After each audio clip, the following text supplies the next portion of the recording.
Hello guys and gals, and this is part 8 of our reading of Pokemon Visual Guide by Chris Silvestri and Katherine Fang, two wonderful people that acquired and compiled a ton of wonderful information.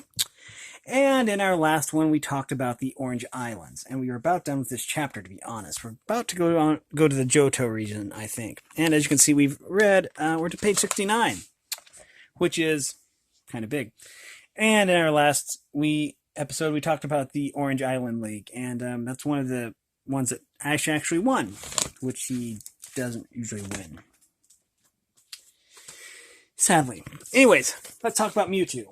That's the one Pokemon we haven't talked about yet in Gen 1, and so it's about time we talked about him. Or, I don't know if legendaries have genders or not. I don't know. I'll just refer to it as him. But anyways, okay. We have Mewtwo here, as you can see. Mewtwo is 6 feet 7 inches tall, or 2 meters, and weighs 269 pounds, or 122 kilograms. Mewtwo is unique in the entire world, not a natural Pokemon. Scientists created Mewtwo through genetic manipulation. They created it with breathtaking power, but failed to endow it with a compassionate heart. Created for destruction, when Mewtwo became self-aware, it swore to destroy those who made it. In a titanic struggle, Mewtwo gained respect for life through the collected efforts of Ash and Mew. And that's Mewtwo. Now we are to Johto. It says, Johto is a very large area, home of Professor Elm. Johto seems more eco-friendly than other regions. A region of wide forests dominate the landscape of Johto. Johto is connected to Kanto in a couple of ways. There is a ship that runs from Olivine City to Vermilion City, and a speed train runs from Saffron City to the mammoth Goldenrod City. Goldenrod City is a monstrous, sprawling city, one of the largest cities in the world. Ash, Brock, and Misty get lost inside the urban sprawl. They find that even residents of Goldenrod City have trouble getting around because many of the streets are dead ends. Johto has other attractions: the Whirl Islands Whirl Cup, Mahogany Town's Ninja, and Ecruteak's city's ancient history in ancient times. Ho-Oh lived in a tower in Ecruteak City, but war came and the tower was burned down. During its destruction, Entei, Raikou, and Suicune were created. Okay, now we get to meet Professor Elm. Professor Elm is a nerdy, timid person who loves the sound of his own voice. He is still respected by others, and his contributions to the Johto region are welcomed by all the trainers. Let's see what this says. He is also the author of the book, A Brilliant Analysis on the Hypersized Communicative Faculties of Pokemon. Professor Elm was at the top of his class and a favorite of Professor Oak's. He often argued with the professor over research, but he still respects and admires Professor Oak greatly. Professor Elm's lab is located in New Barktown. The lab is spotless, unlike Professor Ivy's. But Elm spends so much time there, you have to wonder what his living quarters look like. It's also one of the bigger labs used by the various professors. As the whirl turns, Professor Elm catches up with Ash and his friends and reveals some background information about the Whirl Islands. He tells them about the Whirl Cup, a water-type Pokemon competition, and provides a researcher's eye view of Corsola. Elm's exciting hobbies. Professor Elm is the head of the Pokemon Preservation Council, and, as one of his duties, he asks Ash and his friends to bring back an egg from the Pokemon Marine Conservatory. This egg eventually hatches into Larvitar. I do like Larvitar. Larvitar is awesome. And these are Professor Elm's Pokemon. Corsola. Although it only appears briefly in the Whirl Islands, Misty sees it and wants one too. That's Corsola. Totodile. Professor Elm hands out the first Pokemon in Johto, plus we learn that he gave a Totodile to Marina, a young trainer. Totodile. Chikorita. Professor Elm bestows a Chikorita to Vincent, another young trainer. This is also the first Pokemon he gives to Casey. Okay. And Cyndaquil. Cyndaquil is the Pokemon given to the young trainer Jimmy. Okay. Now let's learn about Casey. When Ash and Casey first meet, Casey was a novice trainer who challenged Ash to a battle after an argument over baseball. Ash smugly used Charizard to crush her, a defeat that brought her to tears. But the Electabuzz baseball team never gives up, and neither does their number one fan. Casey is a Pokemon trainer, but she thinks of herself first and foremost as a third-generation Electabuzz fan. She holds and throws a Pokeball like a baseball. She swings a mean bat, and she talks in non-stop baseball references. Baseball. Even when there's no one around to hear her, or her enthusiastic rendition of her Electabuzz fight song.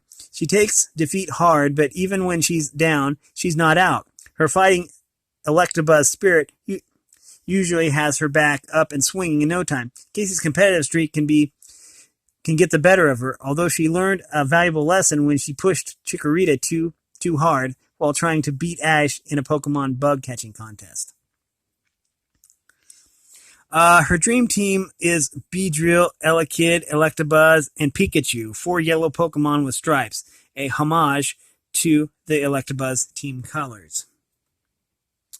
Casey's Pokemon are Beedrill, Elekid, so she's got a start there, Pidgey, Rattata, and Meganium.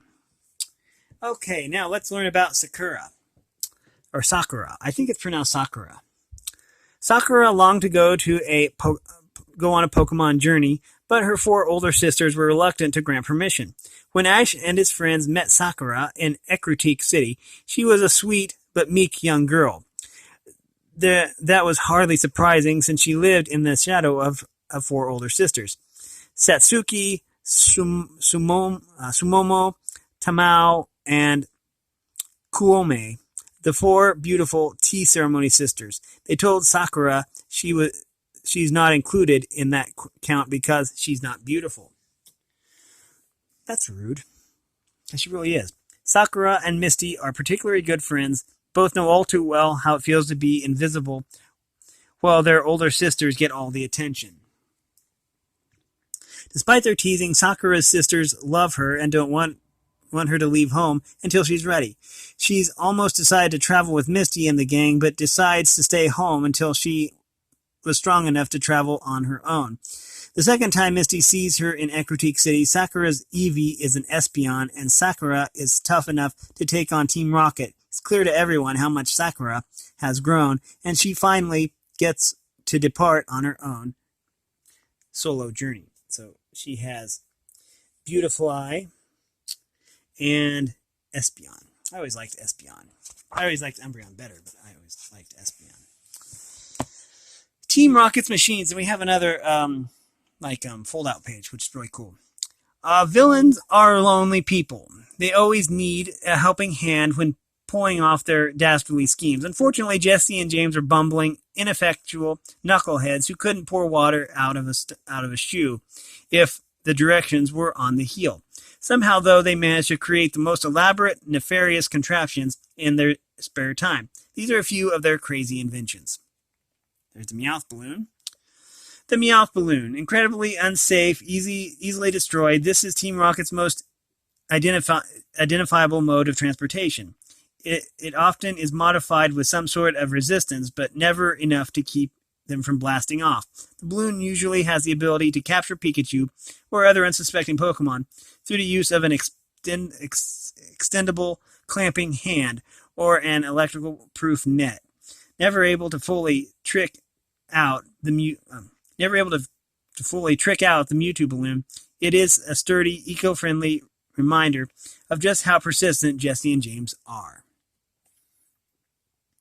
Next, we have robot building. I'm going to put that on the screen right there. Upset from getting ripped off in another Team Rocket get-rich-quick scheme, a large mob surrounds the building in which they're located. With just a single button press, though, the building sprouts legs and arms and walks away. When they use the building in an attempt to capture Pokemon, however, some accurate attacks by Harrison and Ash destroy the building. Arbotank. Oh, wow, that's cool. I like that one. Arbotank. In their never-ending quest to show Giovanni how intelligent they are, Team Rocket has a bright idea. Use a multi-ton tank as a getaway car. Still, not even Jesse and James could foresee Togepi and Sentret's takeover and sequester subsequent joyride inside their tank. Wow, I wasn't aware that ever happened, but okay, cool. I do remember the Magikarp submarine. We all live in a yellow submarine. This submarine is the primary mode of underwater transportation for Team Rocket. Pedal Power, James, and Meowth often pick up the slack for plotting Jessie. And Pokemon Mechas. A number of mechas have been created and used by Team Rocket over the years. For example, as the crew discovers a wild Buneary, Team Rocket also find it. They soon construct a wild and partially effective mech to battle our friends. The machine is resistant to electricity, sorry Pikachu, and has extendable claws that it uses to catch Pokemon, along with containers to store them. What it doesn't have is a warranty, and eventually it needs one. And, this is another mecha right here, I guess. And then there's Pikachu looking on. That's just an example of another Pokemon mecha. Okay. Johto Gym Badges. We'll go over these. The Johto region proved to be an extensive trek for Ash and his friends. Numerous side adventures didn't deter Ash from getting his required 8 badges to compete in the Johto League Championship. Fresh from his Orange Island triumph, Ash proves once again that he's on the road to becoming a Pokemon master. Okay, again, we're going to go like this, and then like this, and then like that. Which I think is right, because if I remember right, Blackthorn Gym is the last gym. But anyways, okay, Violet City Gym, and the leader is Faulkner. Yeah, this sounds really familiar. Okay. In the battle, okay, the gym leader is Faulkner, and it says Chikorita is definitely at a disadvantage against the flying type Hoot Hoot, but it holds its own fairly well. In the end, Hoot Hoot goes into a top speed tackle attack combo, and it's game over for Chikorita. The battle against Hoot Hoot is short and sweet, ending in one Thunderbolt. Hoot Hoot never even had a chance. Faulkner calls out Dodrio. Dodrio's Drill Peck, followed by its Tri-Attack, almost does Pikachu in, but Pikachu's Thunder Attack ends the round with a win for Ash. Faulkner takes out his last Pokemon, but Pikachu needs a break. It gamely tries to use Thunderbolt, but Pikachu is discharged, and Pidgeot's Whirlwind attack takes it out. The match begins with both Pokemon taking to the air, Charizard using Flamethrower, but Pidgeot using Whirlwind to send the flames back. Charizard is injured and the match looks over, but Charizard comes through in the end and defeats Pidgeot.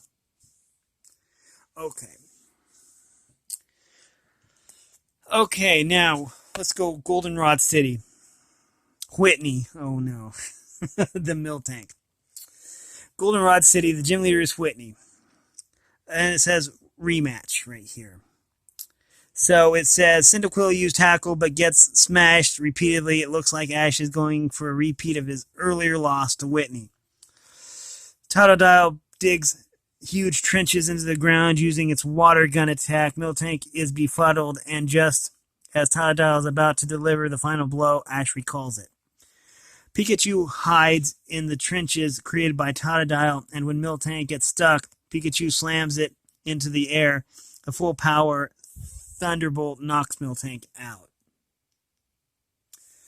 Now let's talk about Azalea Town Gym. The leader is Bugsy, who has bug-type Pokemon apparently. The fire-type Cyndaquil should be a no-brainer, but Cyndaquil is cold and the fire fails to ignite. Ash is forced to reevaluate the fight, and he recalls it. Chikorita then uses Sweet Smell in conjunction with Tackle to take Spinarak down. I think the actual term is Sweet Scent, but that's okay. Pikachu comes out swinging. Metapod tries Tackle, but Pikachu's speed and agility are too much. A well-placed Thunderbolt wins the round for Ash. Scyther is a formidable opponent. Pikachu's agility is no match for Scyther's speed. Scyther's Fury Cutter does Pikachu in.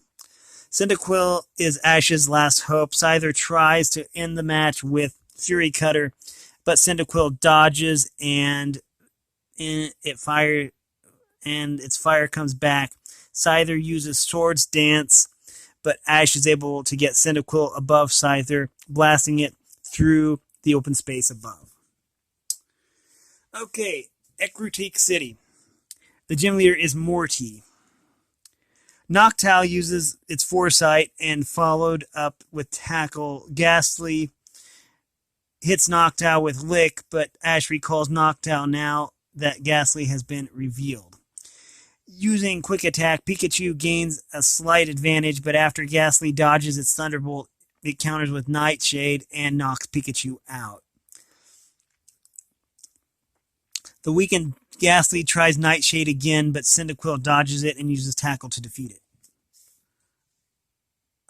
Theoretically, that wouldn't work because physical, normal moves don't hit ghosts.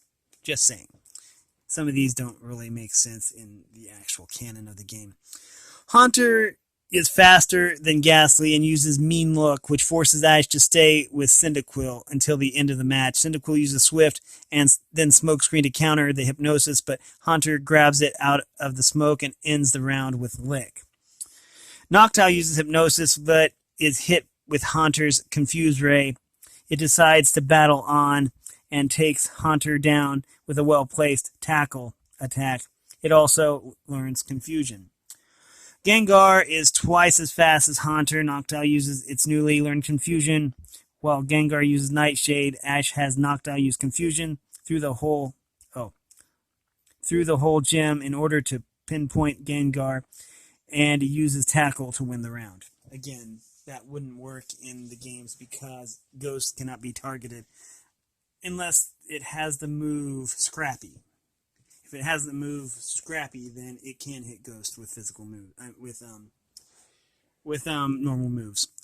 And I believe that Tackle is a normal move, unless they made it fighting in this generation. The Cyanwood City Gym. The gym leader is Chuck. Ash's assessment of the battle is partially right. Poliwrath is somewhat susceptible to electric-type attacks, but the round goes sour when Poliwrath is relentless in its attacks. Poliwrath uses Water Gun, which misses. Bayleaf comes back with Razor Leaf, ending the round with a constricting Vine Whip and a Body Slam.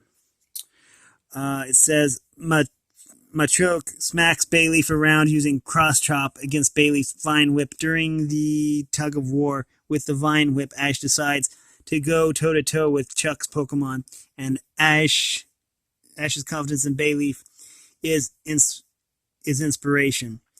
It stays focused and tosses Machoke, ending the match with Body Slam and Razor Leaf attacks. Next, we have Olivine City Gym. The leader is Jasmine.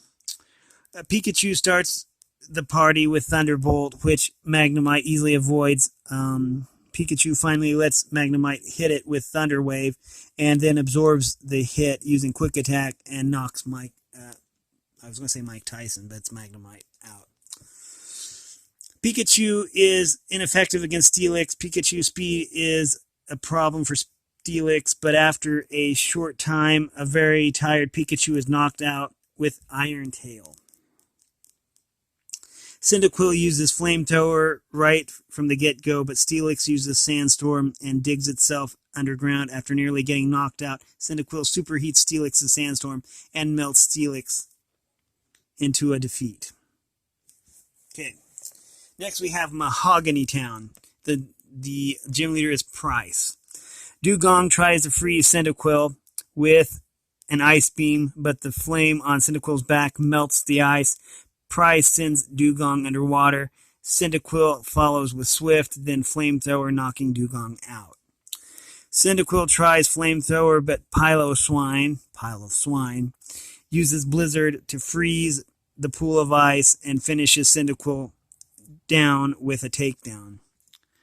Pikachu comes out next, but the slippery surface proves tough for Pikachu. Ash realizes that the ice is the problem, so he changes strategy. Pikachu eventually slides under Piloswine and uses Thunder to weaken it. Price is afraid of hurting Piloswine and throws in the towel, giving the Glacier Badge to Ash. Okay, now for the Blackthorn City Gym. It says the leader is Claire. The gym leader is Claire. Snorlax starts with Hyper Beam, but Kingdra dodges. Snorlax wears Kingdra out and ends the round with an Ice Punch. Claire sends out Gyarados next, and the two exchange Hydro Pump and Hyper Beams. But Gyarados paralyzes Snorlax with its Dragon Breath, and before Snorlax has a chance to snap out of it, Gyarados' Hyper Beam takes Snorlax out. Gyarados leaves the water and attempts to use Bite on Pikachu, but Pikachu's agility allows it to ride Gyarados' incoming Hydro Pump. The water intensifies Pikachu's Thunderbolt, leaving Gyarados unable to continue the battle.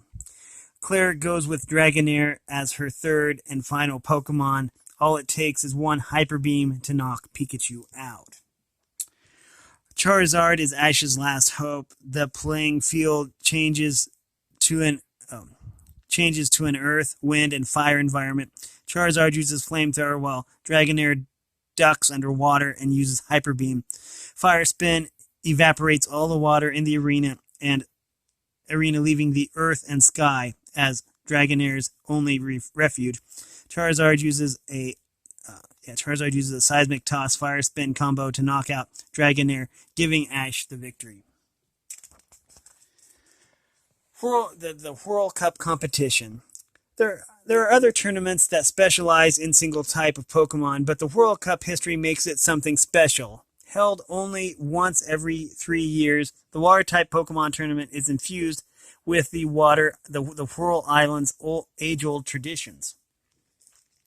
The Whirl Islands. The Whirl Islands are a chain of islands located in the sea below Johto's Cyanwood City and Olivine City.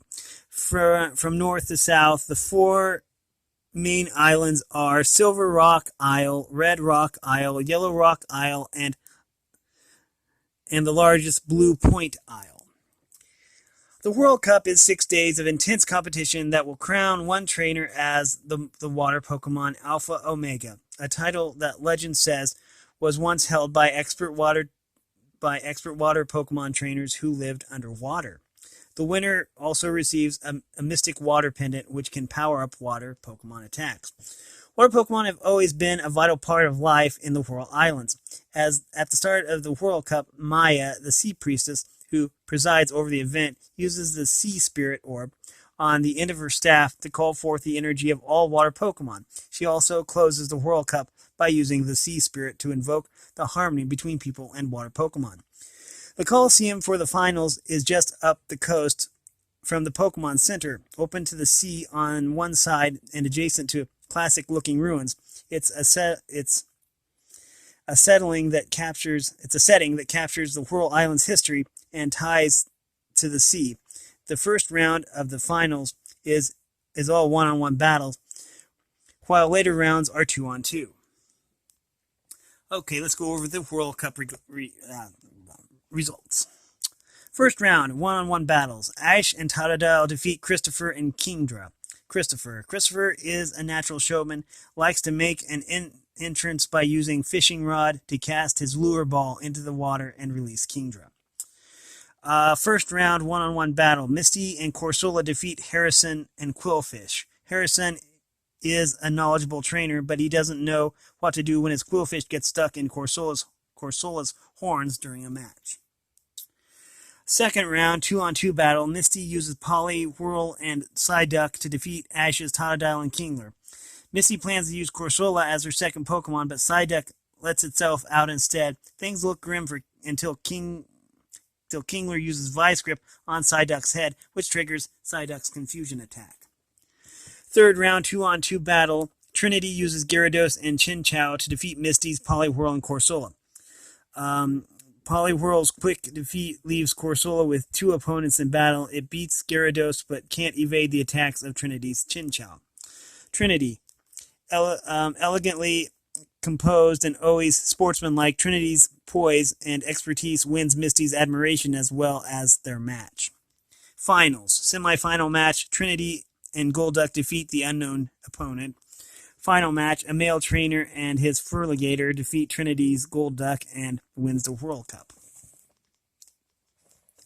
Okay, let's read here. Think Green.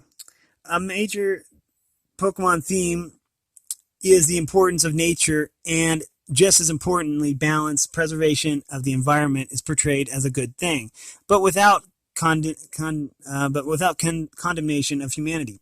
People can live in cities, manufacture goods, and mine coal as long as they're also considerate of the nature of the natural world around them. This underlying message is presented in several different ways, some explicit and some implicit. Nature will defend its own. The Pokemon world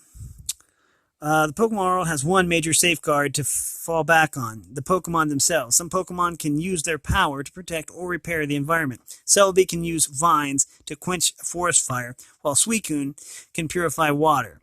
There are times, however, when Pokemon take matters directly into their own appendages and strike at threats to their natural habitat. Getting everyone to pitch in. No matter how bad things get, Pokemon has a message of hope. Through hard work and dedication to the environment, things can be turned around. This message conveys an emphasis on direct personal action because in the Pokemon world, environmental protection is a task that often falls upon the individual rather than the largely unseen government or any expectation that future technology will fix humanity's errors. Portraying the wonders of nature. An ecological message can be more fun than just a reminder to preserve the environment. It's also important for people to understand why nature should be preserved. It should come as no surprise then that Pokemon depicts the nature world, and its marvels as worthy of sincere admiration. When Ash first met his Trico, it was struggling to save the tree where it lived. Ash and Pikachu immediately chipped in to help, but the tree was beyond saving. Although the tree died, it left behind a seed for the future and a vision for Ash and Trico. An eloquent sequence that shows the cycles of nature and reminds the viewer that even a tree's life has importance. We're going to read this. Case study Lake Lucid. These days, Johto's Lake Lucid body of crystal clear water surrounded by trees is a haven for water Pokemon. Lake Lucid, however, wasn't always this way. Pollution devastated the lake, and it took decades of dedicated effort to restore the environment to good health. Lake Lucid, then. About 50 years ago, the lake was a toxic wonderland filled with pollution from factories and nearby towns. When Nurse Joy studied the lake, she didn't wear a gas mask and overalls just for looks. It was so dirty that even muck wouldn't live there. Lake Lucid now, with water so clean and clear that it is a haven for recuperating water Pokemon. Lake Lucid is unrecognizable as the wasteland it was some 50 years ago. Even now, the lake is still protected by the watchful Nurse Joy, the granddaughter of the first Nurse Joy, who worked to save the lake. With that, we are going to end the thing. We're going to learn about the Silver Conference here. Always love to see me a Charizard. Oh, I need to put in my bookmark before I forget. But yeah, I need to find my bookmark, but here it is.